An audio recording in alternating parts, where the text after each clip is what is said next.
예, 좀 험난한 코너가 되지 않을까 싶습니다. 할 얘기가 많아서요. SPM의 김영진 대표와 함께합니다. 어서 오십시오. 네, 안녕하십니까. 저희가 앞선 코너 나가는 동안에 여기서 굉장히 열띤 토론을 했지 않습니까? 네. 이 사안에 대해서 네. 첫 번째부터 질문을 드려보도록 하겠습니다. 그 고용지표에 대한 관심이 많았었는데 네. 13.3으로 5월 고용지표가 서프라이즈로 나오다 보니까 모두가 환호를 했고 뉴욕 증시도 좋은 쪽으로 이제 반응을 했지 않습니까? 네. 그리고 나서 몇 시간 후에 이거 통계 오류였다. 네. 그래서 뭐 워싱턴 포스트에서는 한 3%포인트 정도는 높여야 될 거다라는 얘기까지 나오고 예. 이제 뭐 소설 쓰기 좋아하는 사람들은 이제 조작까지는 나왔는데 이거는 너무 간 것 같고 예.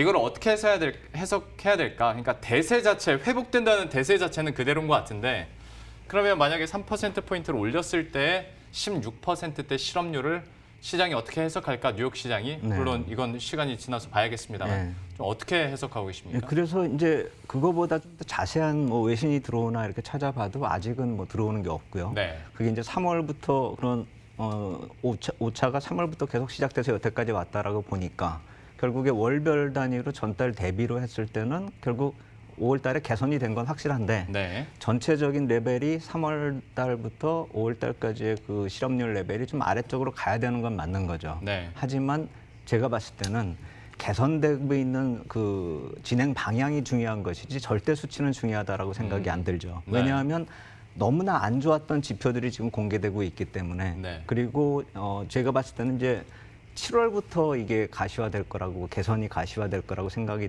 되었었는데 이 실업률 지표 같은 경우는 매주 나오니까요. 네. 이게 먼저 6월 달에 개선되고 있는 거를 먼저 반영을 하는 그런 상황이라고 생각이 됩니다.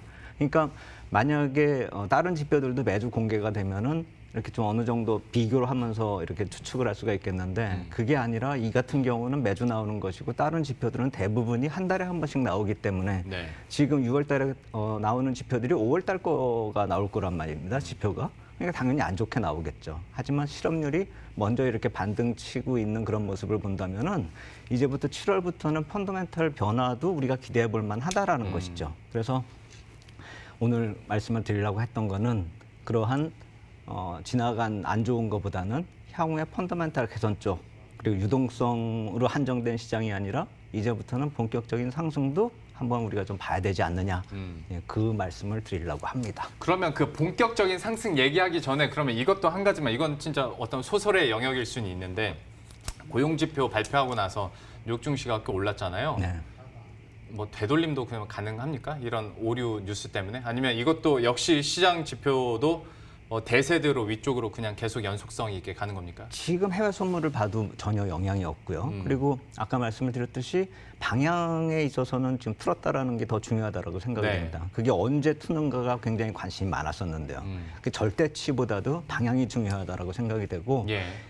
다른 지표들이 좀 이제 보조가 되는 그런 7월 정도 들어가면은 확실하게 시장이 변화가 될 텐데 이번 주에는 이제 FOMC 회의 같은 것이 있기 때문에 약간 한 템포 걸러주는 기간이라고 생각이 됩니다. 여태까지 많이 상승을 했고 저런 좋은 소식도 나왔지만 FOMC 쪽에서 어떤 식으로 반응을 보이면서 주변 환경 요인을 어떻게 설정해 주느냐에 따라서 6월 후반부가 결정이 되는 것이 아닌가 이렇게 생각이 됩니다. 그러면 지금을 사실 반등이라고 하기에는 이제 다 회복을 거의 다 해서 그렇죠. 진짜 상승장으로 봐야 될지 그리고 정말 상승장이 된다면 좀 이것을 뒷받침할 만한 근거는 어디서 찾아볼 수 있을까요? 그래서 이게 상승장이라고 얘기를 할 수밖에 없는 것이 신고가를 내버렸지 않습니까? 네. 나스닥 지수가. 딴 다우나 뭐 S&P는 신고가가 아니지만 일단 신고가를 냈는데 이게 반등이다 얘기하는 자체가 말이 안 되는 그렇죠. 거죠. 네. 신고가를 높였으니까요. 그래서 이제부터는 상승장에 들어서는 것이 아닌가 이렇게 보는 게 맞을 것 같고요. 다만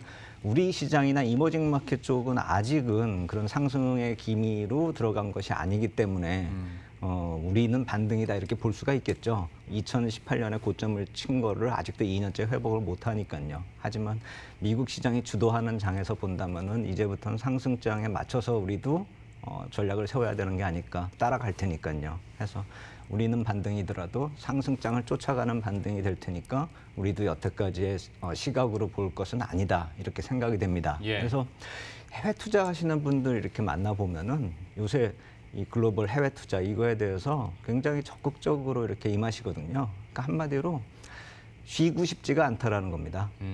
우리나라 시장이 끝나도 미국 시장 좋으니까 아침에 깨보면 잔고 증가하는 게 그렇게 반가울 수가 없다라는 것이죠. 그래서 이 글로벌 투자 쪽에서 해외 투자는 앞으로도 계속 머스트헤브 아이템이 되는 게 아닌가 이렇게 생각이 됩니다. 예.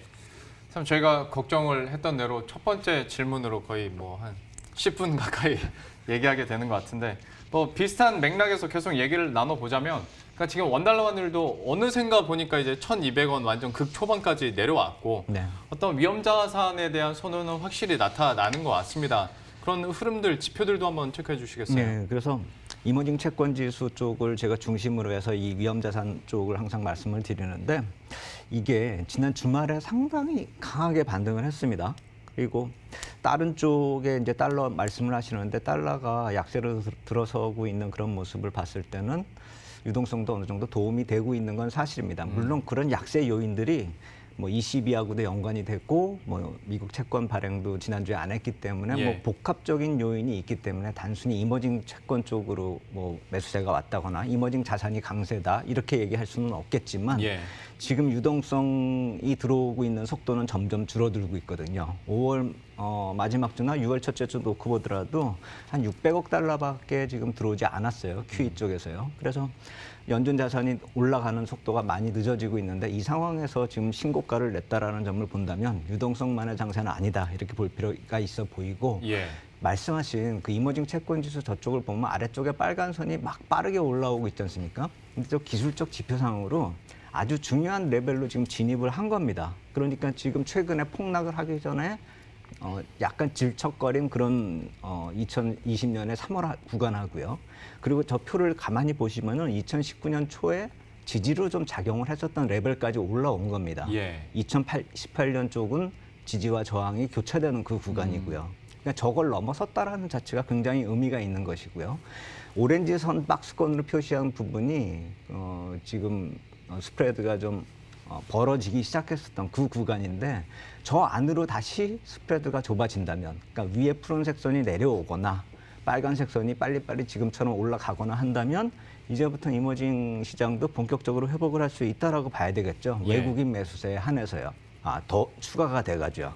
그러니까 우리나라 내부 자금뿐만이 아니라 해외 쪽에 자금이 들어오는 것을 기대해 볼 만한 시점은 저 노란색 쪽에 스프레드로 빨리 들어오는 시점. 제가 봤을 때는 이번에 FOMC 회의 지나면서 달러의 추이에 따라서 저것이 어느 정도 빨라지느냐 이게 좀 결정되는 게 아닌가 이렇게 생각이 됩니다. 예. 참 중요한 지수들 흐름과 포인트들을 얘기해 주셨는데요. 잠깐 앞에서 언급을 해주신 김에 6월 FOMC 얘기 바로 여쭤보도록 하겠습니다. 어차피 유동성으로 올라온 시장 여기서 방점 찍어주려면 FOMC에서도 관련한 내용들이 나와야 될 텐데 어떻게 보십니까? 그래서 이쪽에서 봐야 될 거는 아까 초반에 말씀을 드렸었던 경기와 이 달러와의 상관관계 그리고 채권과의 상관관계가 어느 정도 이제 FRB의 시각이 노출이 되기 시작할 거라는 점이 좀 주목할 필요가 있어 보입니다. 예. 그러니까 경기가 좋아지기 때문에 달러 약세하고 장단기 금리 스프레드 강세 보이면서 미국 채권이 지금 금리가 올라가고 있단 말입니다. 네. 그러니까 단기 금리는 FRB가 계속 누르고 있겠지만 이 금리가 반등하는 그 모습에 대해서 FRB가 어떻게 조절을 할 것인가 이게 더 중요하다라고 생각이 되고요. 왜냐하면 이게 달러하고 바로 밀접되는 그런 문제니까요. 네. 그리고 또 하나는 지금 어떤 그 QE 쪽에 있어서 6월에 채권 발행 물량도 늘어나고 3분기에도 많이 늘어났는데 이 QE 수준을 어느 정도까지로 유지하고 그 채권 발행 물량에 어느 정도 개입할 건지 그거에 따라서도 또 달러가 달라지거든요. 흐름이요. 네. 그래서 그거에 대한 코멘트가 가장 중요한 것이 아닌가.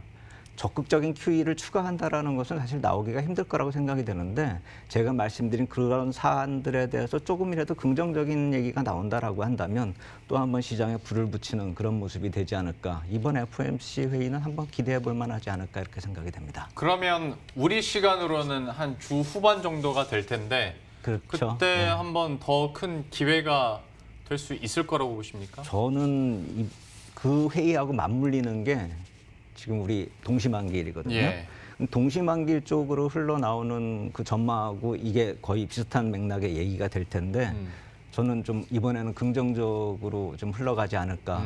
지금 제가 시간이 없기 때문에 표를 보여드릴 수가 없는데 이 선물 쪽이나 파생 상품 쪽에서 외국인 포지션이 상당히 긍정적이고 네. 주식 선물까지 합하면은 상당히 자가 붙을 정도로 긍정적이거든요. 예. 그래서 지금 오늘 베이시스가 악화되고 있는 이 상황에서 프로그램 매도가 많이 나오지 않고 있다는 점을 감안한다면 동시만기일의 악영향보다는 현재 포지션과 더불어서 거꾸로 베이시스가 좋아진다라고 한다면 긍정적인 효과가 배가 될 수 있는, 그래서 FOMC 회의가 만약에 조금 긍정적인 뉴스를 준다 가정한다면은 이번 동시만기일은 좀 의외로 강한 모습이 나타날 수도 있지 않을까. 이번 주 후반 쪽 한번 기대해 볼 만하다 이렇게 생각이 됩니다. 알겠습니다. 6월 FOMC 얘기까지 함께 해봤고요. 준비하신 내용에 딱 반 했는데 시간이 다 갔습니다. 그래도 재밌게 잘 들었고요.